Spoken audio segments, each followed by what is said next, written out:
We are looking at how to pronounce this word as well as how to say more interesting and related words in English, so make sure to stay tuned and consider subscribing for more learning. This is a word of French origin which explains its spelling and pronunciation. For reference, in French it is said as Repertoire. In British English this is normally said as Repertoire. Repertoire. In American English, however, it is normally pronounced as Repertoire. Repertoire in American English versus Repertoire in British English. Did you get this? Could you hear the difference? Was this any helpful?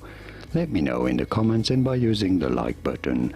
Thank you kindly for your support. Here are more videos on how to pronounce more interesting words whose pronunciations aren't exactly always obvious.